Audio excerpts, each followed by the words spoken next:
안녕하십니까. 마태복음 읽기 오늘은 21장을 공부할 차례입니다. 제가 며칠 전에 컴퓨터 이 키보드에 물을 흘리면서 컴퓨터가 제가 늘 사용하던 컴퓨터가 그만 돌아가시고 말았습니다. 그래서 좀 말려도 보고 부활을 좀 꽤 해봤는데 부활을 못하고 결국 그렇게 돼버렸어요. 그래서 녹음 시스템이라든지 뭐 편집기 이런 게 다 깔려 있었는데, 그래서 이번 영상이 일단 지금 제 아내 컴퓨터로 좀 하고 있는데 잘 이게 녹음이 되고 편집이 돼서 전달이 될 수 있을지 모르겠습니다. 부디 이 장면을 보시면 이게 잘 편집돼서 전달이 됐다는 뜻인데 꼭 보실 수 있으면 참 좋겠습니다. 자, 21장 마태복음 21장부터는 조금 국면이 이제 완전히 달라진다고 볼 수 있습니다. 예루살렘에서의 예수님의 마지막 일주일간의 행적이 소개됩니다. 21장부터. 복음서는 예수님의 공생의 3년을 다루는 그런 문서라고 할 수 있지 않습니까?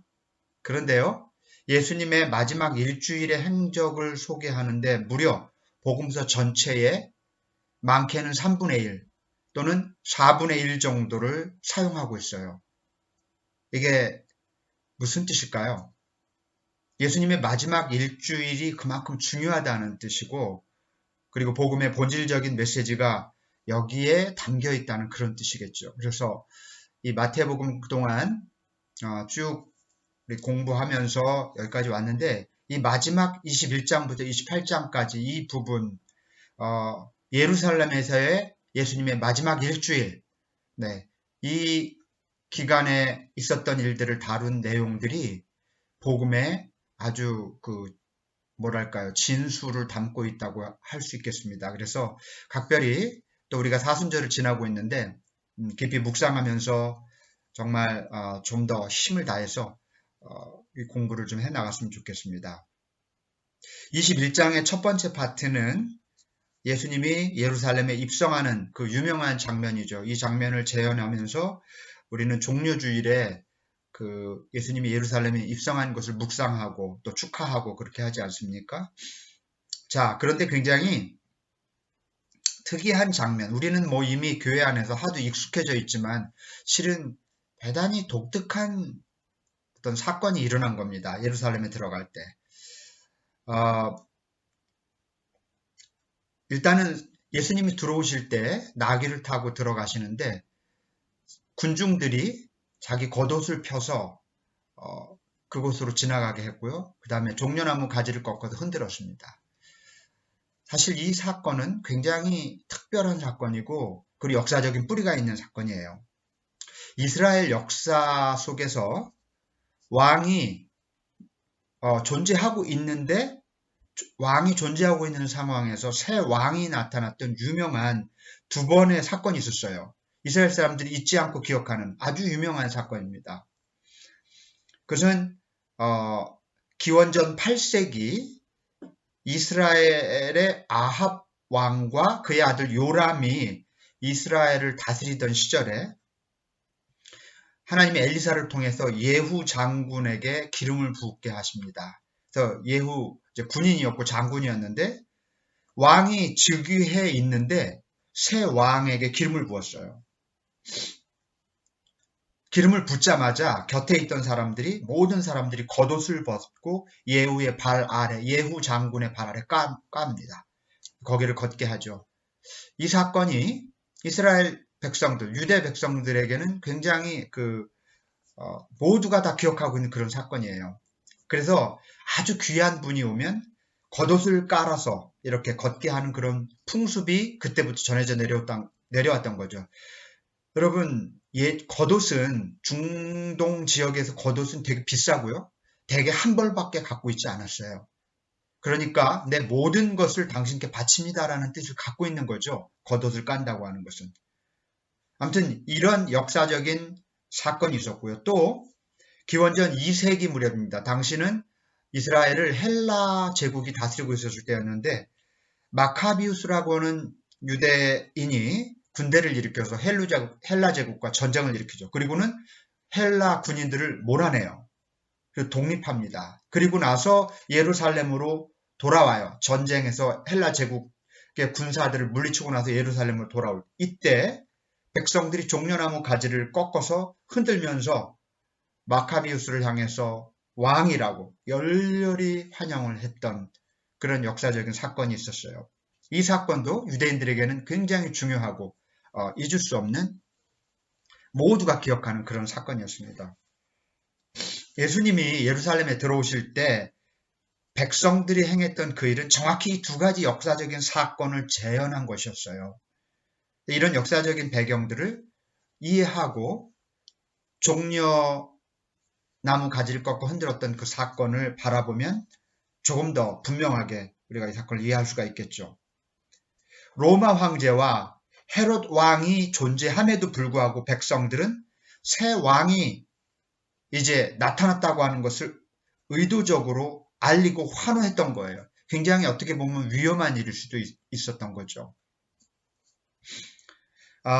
이 백성들의 태도는 그런데요. 그럼 우리가 지난주에 봤던 것처럼 야고보와 요한 그리고 그의 어머니처럼 예수님의 나라, 예수님께서 이루고자 하는 하나님의 나라를 세속적인 왕국, 정치적인 왕국의 회복으로 생각을 했어요. 지금 여기 예루살렘으로 들어오시는 예수님을 향해 환호하는 군중들도 마찬가지였습니다. 그런 의식으로 바라봤어요. 그래서 이 이야기는 사실은 굉장히 상징적이지만 사람들의 기대와 하나님의 계획이 일치하지 않는 그런 아주 좋은 예를 보여주는 사건입니다. 이 백성들은 곧 실망을 하게 될 거예요. 겉옷을 길가에다가 펴고 종려가지를 꺾어서 호산나를 외쳤던 군중들의 이 열렬한 환호는 곧 일주일 안에 예수를 십자가에 못 박으라고 외치는 함성으로 뒤바뀌게 될 것입니다. 하나님의 계획에 관심이 없고 오직 자신들의 계획, 내 기대, 내 바램만을 쫓는 삶은 어떤 면에서 예수를 십자가에 못 박는 그런 삶이 될 수도 있다는 것을 우리는 이 사건을 통해서 묵상을 하게 됩니다. 사람들은 구원을 자신들의 물리적 삶의 회복, 자신들이 이 세상에서 세속적으로 바랬던 것들을 얻고 성취하고 회복하는 그런 것으로 구원을 해석했지만 하나님은 전혀 다른 종류의 삶의 회복을 계획하고 계셨어요.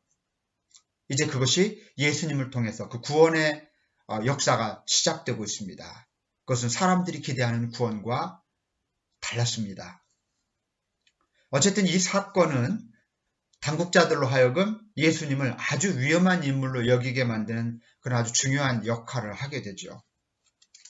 예루살렘 입성에 관한 그런 본문 말씀을 함께 생각해 봤고요. 그 다음에 이제 성전을 정화시키는, 성전을 정결케 하는 그런 사건, 그리고 무화과 나무를 저주하셨던 사건을 같이 한번 묶어서 보도록 하겠습니다. 성전 뜰에서 돈을 바꾸고 비둘기를 매매했던 이유는 성전 제사와 깊은 관련이 있었습니다. 왜냐하면 제사를 드리려면 제물이 필요하잖아요. 보통 일반적으로 양이나 염소 같은 제물이 필요했어요. 그런데 제사를 드리러 올 때 이 예루살렘에 사는 사람만 제사를 드리러 온 게 아니에요. 이스라엘 전역에서 제사 드려야 될 곳은 오직 한 곳, 예루살렘 성전이었거든요. 다른 데서 제사를 드리면 안 됩니다. 그러니까 예루살렘을 와야 했어요. 그런데 양과 염소를 들고 며칠씩 혹은 일주일씩 걸어서 오는 사람들이 그걸 들고 올 수가 없었어요. 그래서 성전 앞에 와서 돈을 주고 재물을 살 수 있도록 했던 겁니다. 비둘기를 파는 사람들이 있었던 까닭은 조금 넉넉하지 않은 사람들은 양과 염소가 비싸잖아요. 그리고 귀하잖아요. 그러니까 싸게 재물을 살 수 있도록 싸게 드릴 수 있는 재물이 비둘기였어요. 그래서 비둘기를 팔았던 겁니다. 그런데 이것들을 각 지역에 있는 화폐로 살 수가 없고 이곳에 와서 그 성전에서 사용하는 그런 성전 화폐로 바꾸어서 이 재물들을 살 수 있게 됐어요. 사야 했어요. 그리고 성전에 들어갈 때 성전세를 내야 됐고요.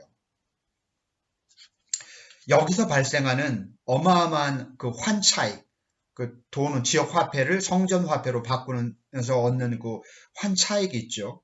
그리고 상인들이 거기서 그걸 팔면서 성전에다 내는 세금, 그리고 성전 입장세, 이런 것들로 성전은 막대한 이득을 얻었습니다. 주로 제사장 그룹과 사두개인들이 이 이득을 취했는데요.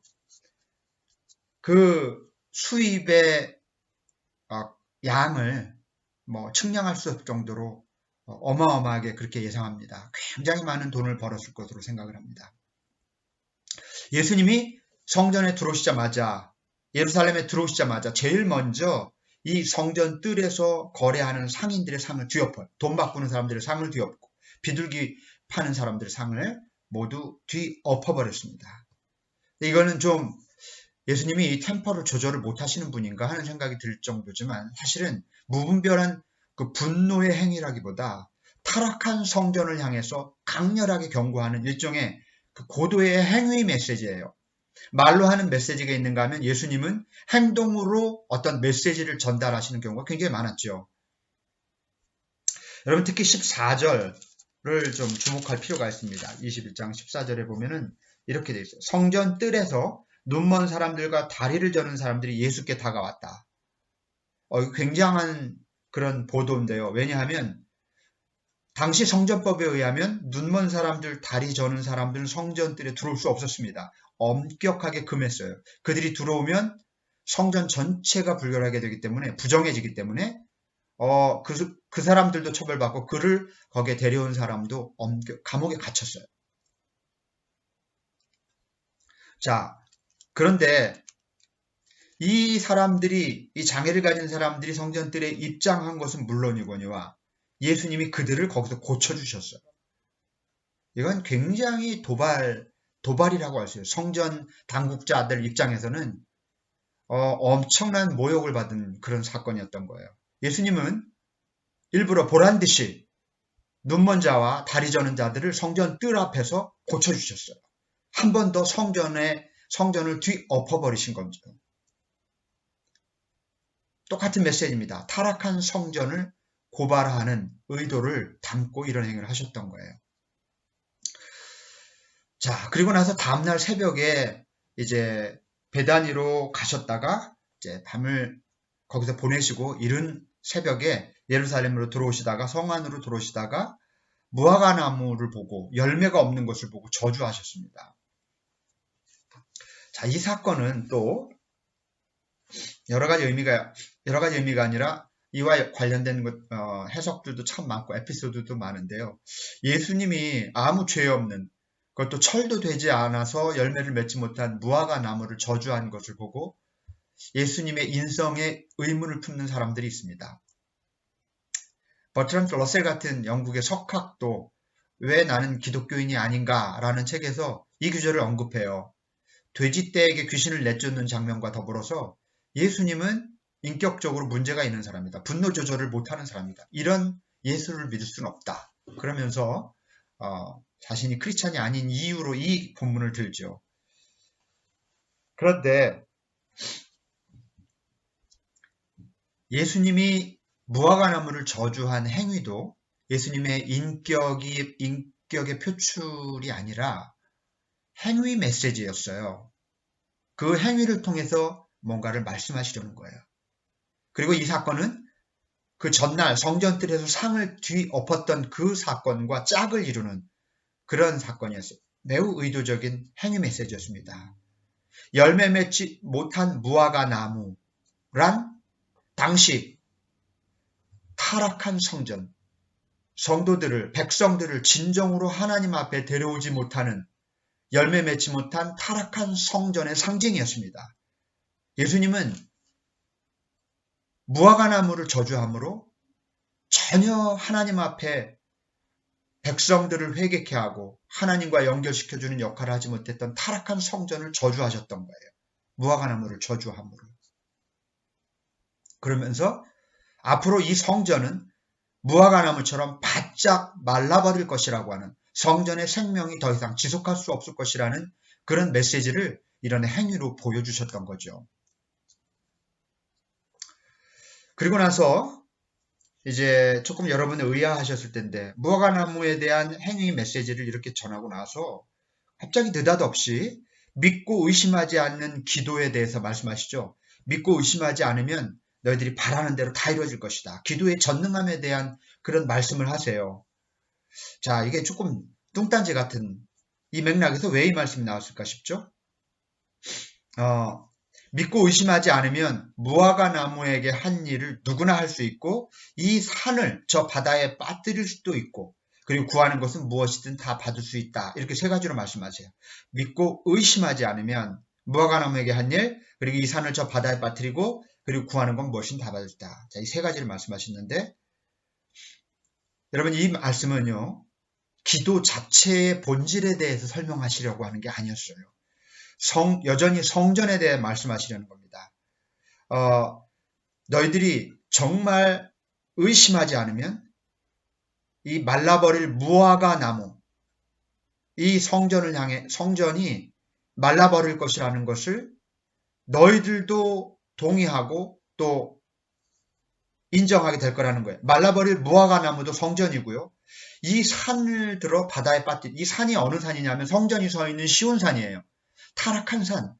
그래서 이 산을 옮길 수도 있다는 거예요. 이거는 어떤 기적의 능력을 강조하는 게 아니라 타락한 성전을 무너뜨리는 일에 너희가 참여할 수 있을 거라는 거예요. 무화과 나무를 저주할 수 있을 거라는 것도 마찬가지고요.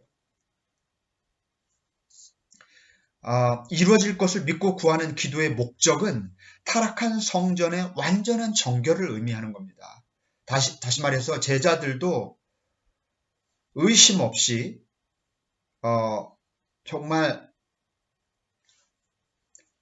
믿고 기도할 때에, 어떤 말하자면 믿고 기도한다는 것, 하나님 앞에서 온전히 선다면 타락한 성전을 정결케 하는 일에 참여할 수 있다는 말이에요. 의심 없이 참여할 수 있다는 그런 뜻입니다.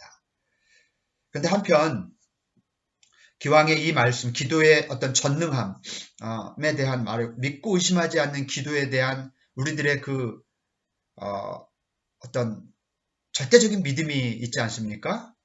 의심하지 않고 기도하면 무엇이든 다 받을 수 있다는 이 말씀을 굉장히 좋아해요. 우리 크리스찬들이. 바울도 그런 비슷한 말을 했고요. 내게 능력 주시는 자한테 내가 모든 것을 할 수 있다. 자, 여러분, 그런데 이 말씀을 please 제발 오해하지 마시기 바랍니다. 이것을 기도의 만사 형통이나 불가능은 없다의 원리로 받아들이지 않으시길 바랍니다. 믿고 의심하지 않고 기도하면, 그러면 내 손에 요술방망이, 도깨비방망이가 주어진다는 그런 뜻으로 해석하지 않으셨으면 좋겠어요.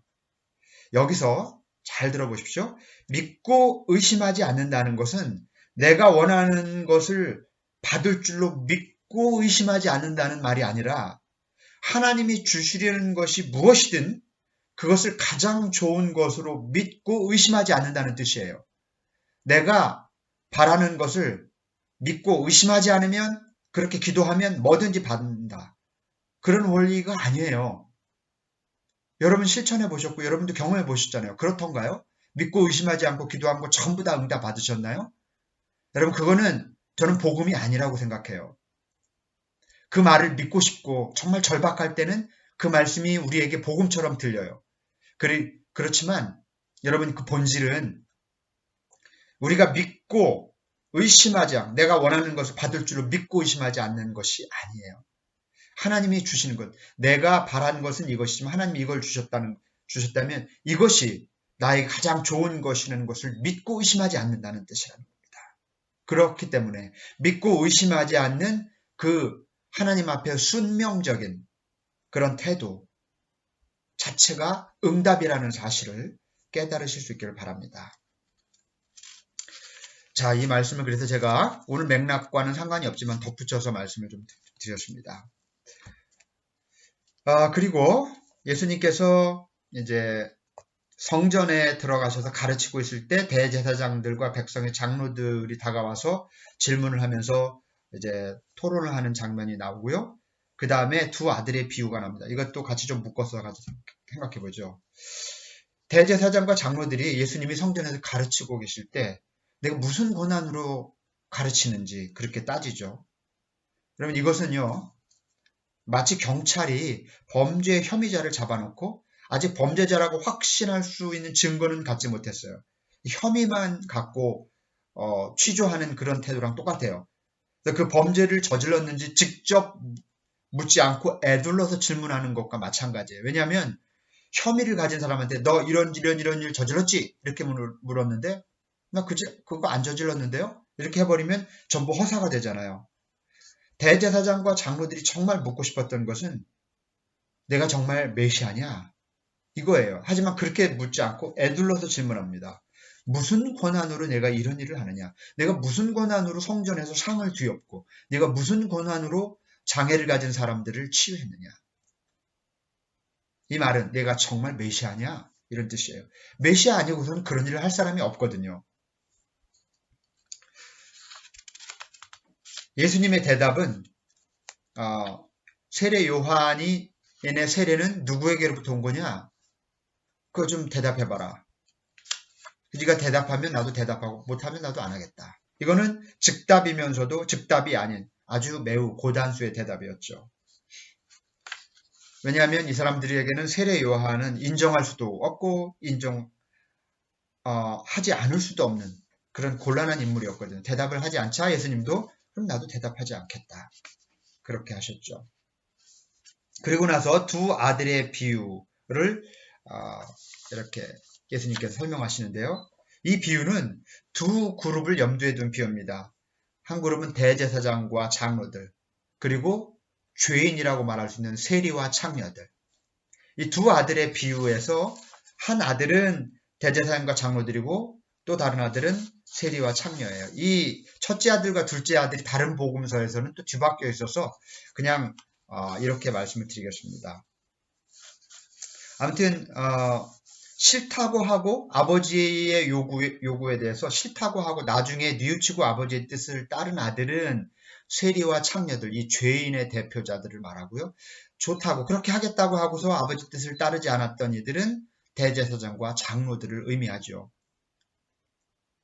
의롭고 거룩하며 하나님과 가까이 살아간다고 믿었던 이들을 향한 신랄한 비판이었습니다. 예, 아버지 그렇게 하겠습니다. 말은 그렇게 해놓고 아버지 뜻을 따르지 않아요. 대제사장과 또 율법학자들, 장로들, 종교적이라는 사람들이 그렇다는 겁니다. 반면 그 사람들이 죄인이라고 말했던 세리와 창녀들은 아버지의 요구에 너 안 하겠다고 따르지 않겠다고 하다가 나중에는 아버지 뜻을 따릅니다. 이 말씀은 우리 기존의 신앙인들에게 대단히 큰 도전을 던져줍니다. 여러분 우리가 행여라도 네 하고서 아버지의 뜻을 따르지 않는 대제사장과 장로들 같아서는 안 됩니다. 우리가 기독교 신앙을 가졌다고 해서 세례 받았다고 해서 믿음이 있다고 해서 구원의 확신이 있다고 해서 안심해서는 안 돼요. 예 하고 아버지의 뜻을 따르지 않는 이 아들과 같을 수도 있거든요. 얼마든지 그래요. 따라서 기독교 신앙에는 죽을 때까지 겸손한 초심자로 살아야 합니다. 기독교 신앙은 절대 자만해서는 안 돼요. 누구도 그 어느 누구도 자만해서는 안 된다는 사실을 이 말씀을 통해서 배우게 됩니다. 자, 마지막 부분에 이제 포도원 소작인의 비유가 나오죠. 하나님은 포도원을 사람들에게 맡기시죠. 종들에게 맡깁니다.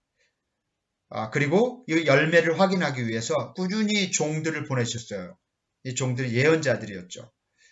그러나 사람들은 하나님의 종들을 때리고 죽이고 돌로 쳤습니다. 그래서 결국에 하나님이 아들을 보냈지만 사람들은 이 상속자인 아들까지도 포도원 밖으로 끌고 가서 거기서 죽였습니다. 이 비유는 예수님의 정체와 운명을 드러낼 뿐 아니라 세상의 악함과 심판의 필요성에 대해서 그리고 이런 영적 현실 속에서 예수를 따르는 제자들이 가져야 될 신앙의 자세에 대해서 말하고 있는 비유라고 그렇게 말씀드릴 수 있습니다. 예수님은 이 비유를 해석하기 위해서 두 개의 성경 본문을 인용하십니다. 여러분 이 성경 본문이 이 비유가 쉬운 듯 하면서도 굉장히 어려운 비유예요. 우리가 꼭 알아야 될 배경이 있어요. 두 개의 성경 본문이 뭐냐면 시편 118편이고 다니엘서 2장이거든요. 시편 118편에는 아시는 것처럼 건축자가 버린 돌이 모퉁이의 머릿돌이 되었다. 버려진 돌이 가장 귀한 돌이 되었다는 그런 말씀이죠.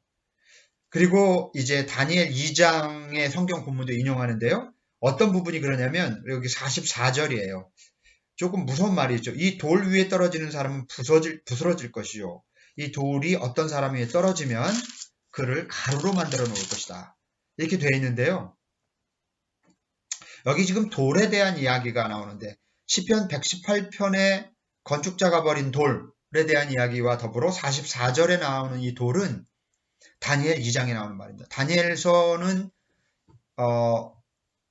느부갓네살 왕이 꾼 꿈을 아무도 해몽해주지 못할 때 다니엘이 그 꿈을 풀어주는 그런 사건으로부터 시작되잖아요. 다니엘서가 어떤 꿈이었냐면 다니엘이 느부갓네살 왕의 꿈을 해몽해주는데 그 일종의 계시였어요. 뭐냐면 왕이 자기가 꾼 꿈을 기억하지 못해요. 일부러 말을 안 해주는지 모르지만 다니엘은 그런데 그것을 봅니다. 하나님께서 보여주시죠. 어떤 환상이었냐면 머리는 금, 가슴과 팔은 은, 배와 넓적다리는 청동, 무릎 아래는 쇠, 그리고 발은 쇠와 진흙으로 혼합된 거대한 조각상이 있었습니다. 뭐 상상하기가 어렵죠. 그런데 갑자기 돌 하나가 나타나서 쇠와 진흙으로 된 발을 부스러뜨립니다. 그러자 조각상 전체가 무너져서 산산조각이 나고 이 돌은 이 발을 무너뜨린 이 돌은 거대한 산이 되어서 온 세상을 가득 채웠다는 그런 내용입니다. 이거는 심판과 그리고 메시아가 도래할 것을 계시하는 그런 환상이었던 거죠. 자, 지금 이 44절에서 말하는 돌은 바로 그 돌이에요. 다니엘 2장에 나타나는 그 돌. 거대한 상을 산산조각 내는 돌. 그리고 온 세상을 가득 채우는 돌. 메시아의 상징이죠. 이 두 개의 성경 본문이 왜 이 소작인의 비유의 해석으로 등장할까? 예수님이 이 돌의 이미지를 가지고 이 비유를 해석해 주시는 거거든요. 왜냐하면 그 이유는 이 비유에서 집주인이 보낸 아들이 바로 돌이기 때문에 그렇습니다. 그리고 메시아이기 때문에 돌로 상징되는 메시아이기 때문에 이 돌은 버려진 돌이에요.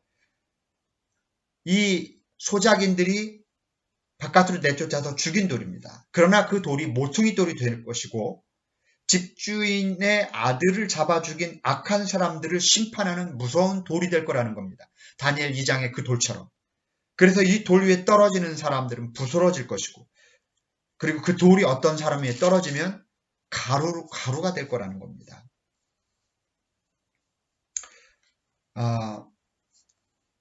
예수님이 이 비유를 통해서 하시려는 말씀은 집주인의 아들, 즉 예수님이죠. 예수님이 지금 이 예루살렘에 와서 소작농들에게 회개를 요구하는 거예요. 요구하고 있다는 뜻입니다. 소작농이 누굽니까? 유대인들입니다. 유대 백성들. 그래서 이 비유의 말씀은 회개하지 않고 있는 예루살렘 백성들을 향한 예수님의 메시지였던 것이죠. 그리고 43절은 이 비유의 소작인의 비유의 결론 같은 문장이에요. 뭐라고 되어 있습니까? 그러므로 나는 너에게 말한다. 하나님께서는 너희에게서 하나님의 나라를 빼앗아서 그 나라의 열매를 맺는 민족에게 주실 것이다. 회개하지 않으면 유대 백성들에게 주신 하나님의 나라를 빼앗아서 그 나라의 열매를 맺는 민족에게 주시리라고 말씀하십니다. 그 나라의 열매가 열쇠예요.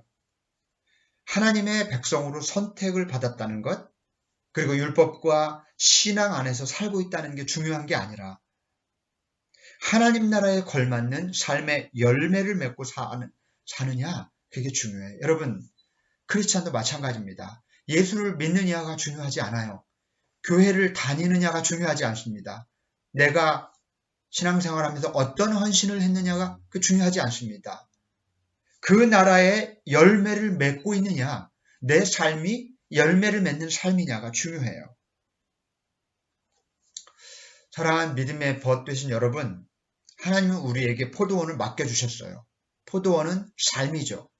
우리에게 삶을 맡겨주셨어요. 하나님은 수시로 삶의 열매가 있는지 종들을 보내셨습니다. 우리는 어쩌면 눈치채지 못했을지 몰라요. 그러다 마침내 주님, 하나님은 그의 아들까지 보내셨습니다.